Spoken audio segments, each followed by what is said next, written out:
first thing you absolutely need to do is you need to understand your numbers. And really, this is helpful to create realistic targets.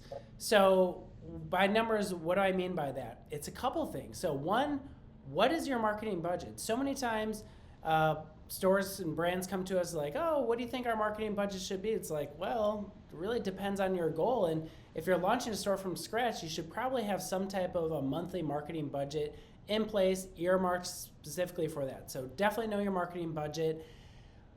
Just as important, if not even more important, is understanding your margin by product and category. This is critical because if you're going to be advertising specific products or categories, push on the products or categories where you're actually making money. Don't push on the products or categories that have very thin margin. And it's really helpful just to take a moment and go through this exercise by really understanding what those margins are. A couple other things that's super helpful is understanding what the lifetime value is. This is really important because let's say you're advertising and you're at break even or 2 return on ad spend.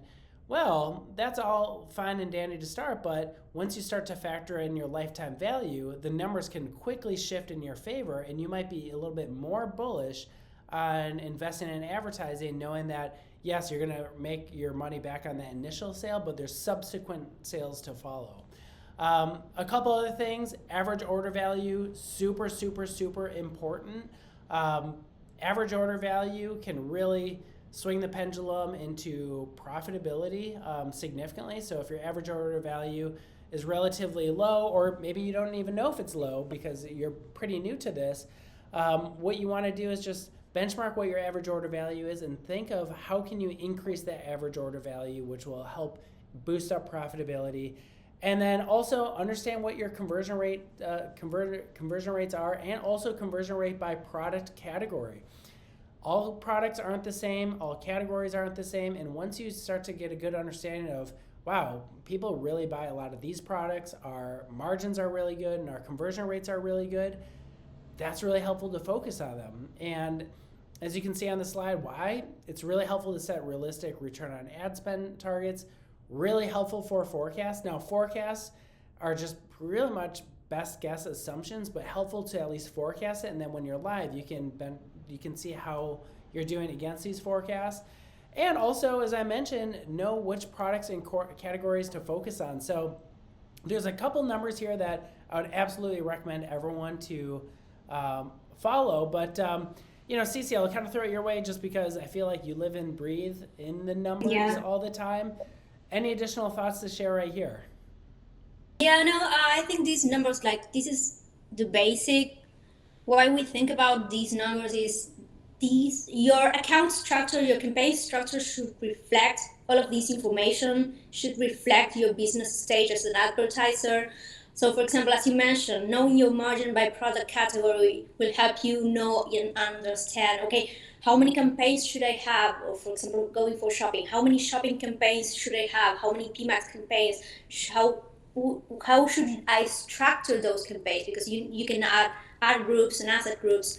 So having all of this information can help you build that structure that will help you, that will reflect your business model and your business in the current situation. That's kind of how, if you're starting from scratch, you need to understand, okay, I need to know these numbers to understand how I can build my campaign structure to help boost my business in the moment that I am. And one question I have for you, because I mean, if I'm starting a business, I have no sales, nothing.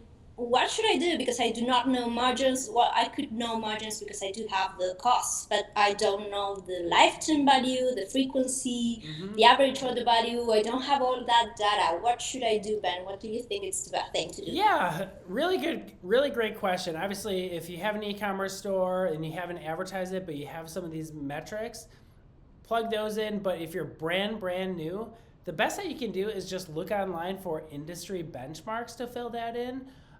So for example, conversion rate. You can just do some quick Google searches of average conversion rate for e-commerce. Now, when you are putting these in industry averages, be very conservative.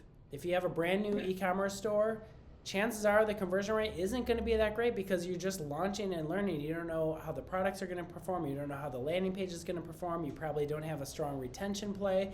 But I would just say look at third-party sources just for benchmarks, and then once you actually get real data coming through, then you can go back and revisit your forecast and plug in with real numbers and then see how that changes the model, and then always strive to improve, frankly, a lot of these numbers, such as average order value. How can you increase that? Your conversion rate, how can you increase that? Your lifetime value, how can you increase that? So to start, assumptions and industry benchmarks, and once you get data, replace it with your existing data.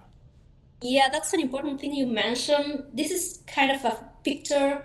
The average order value, the conversion rates, it's a moving thing. You need to not only know at the moment that you are launching campaigns, but also keep that refreshed. Like it's not going to be always like, for example, if you have seasonalities, the conversion rate would not be the same one during high season versus low season. So, kind of just it's know your numbers, not just one shot thing. It's always you should always be aware of these metrics, these key metrics, because these should guide your campaign structures and your performance and how you're going to set up bids and strategies. Absolutely. The worst thing that you can do if you have an e-commerce store with, let's say, 50 products or 100 or 500 is like, oh, I just want to market them all. And that is not the right answer because margins are going to vary and conversion rates are going to vary. But obviously, if anyone is dealing with that, contact Rise, we can certainly help out